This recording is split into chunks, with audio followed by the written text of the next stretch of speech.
جی، ہمارا اگلا سوال یہ ہے کہ کیا مسلمان کے علاوہ جو کوئی غیر مسلم ہے، کیا وہ مسلمانوں کی عبادت گاہ میں نہیں جا سکتا؟ اور کیا مسلمان جو ہے وہ دوسرے کی عبادت گاہ میں نہیں جا سکتا؟ تو اس میں جو ہمیں نبی کریم صلی اللہ علیہ وسلم کی سیرت سے ملتا ہے وہ یہ ملتا ہے کہ نجران کا ایک قبیلہ آیا جو کہ مسیحی تھا، وہ آیا اور وہ مسجد نبوی میں اس نے قیام کیا، اور اس نے پوچھا رسول اللہ صلی اللہ علیہ وسلم سے کہ ہمیں عبادت کرنی ہے، تو آپ نے فرمایا یہ ہے نا اللہ کا گھر، یہیں عبادت کرو۔ تو انہوں نے بیت المقدس کی طرف منہ کر کے اپنی جو بھی عبادت تھی وہ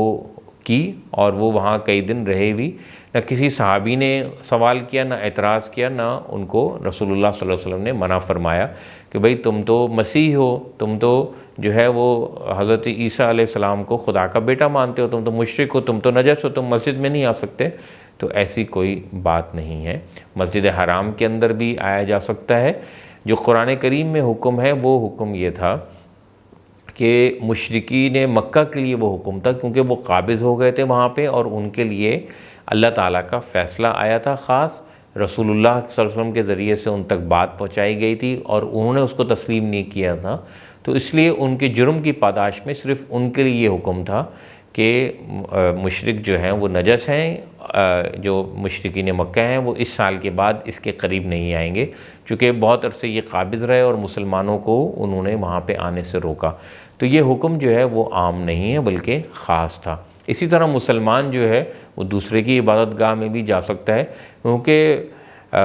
اللہ نے کہیں اس کو منع نہیں کیا ہے۔ حضرت عمر رضی اللہ تعالی عنہ جب بیت المقدس گئے تو وہاں پہ ایک چرچ میں تشریف لے گئے،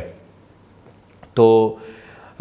ظہر کا وقت غالباً ہوا، تو انہوں نے کہا میں نے نماز پڑھنی ہے، تو لوگوں نے کہا یہاں پڑھ لیں، تو کیا یہاں آپ کی نماز نہیں ہوگی چرچ میں؟ تو آپ نے فرمایا نہیں، نماز تو ہر جگہ ہو جائے گی، مگر مسئلہ یہ ہے کہ اگر میں نے یہاں نماز پڑھی نا تو کچھ عرصے بعد مسلمان اس کو توڑ کر مسجد میں تبدیل کر دیں گے، لہٰذا یہ چرچ باقی نہیں رہے گا، لہٰذا میں چرچ سے باہر جا کے جو ہے وہ نماز پڑھوں گا۔ تو آپ چرچ میں بھی تشریف لے گئے۔ تو اسلام کا جو کانٹینٹ ہے جس میں اس نے ہمیں تعلیم دی ہے، اس میں کہیں بھی نہ مسلمانوں کو یہ حکم ہے کہ تم دوسرے مذاہب والوں کو اپنی مسجدوں میں آنے سے روکو، اور نہ مسلمانوں کو یہ حکم دیا ہے کہ تم دوسرے کی عبادت گاہوں میں نہ جاؤ، کیونکہ جب آپ جاتے ہیں تو آپ سیکھتے ہیں، آپ کی لرننگ ہوتی ہے، آپ کو سمجھنے کا موقع ملتا ہے۔ ظاہر بات ہے دوسرے مذہب والے آپ کو دعوت دیں گے، اپنے تہوار میں بلائیں گے، تو آپ ان کی عبادت گاہ میں جائیں گے اور وہاں ان کے ریچولز کو دیکھیں گے اور ان کی بات کو سنیں گے، اور آپ کو قریب سے موقع ملے گا ان کی چیزوں کو دیکھنے کا۔ ہو سکتا ہے کہ کوئی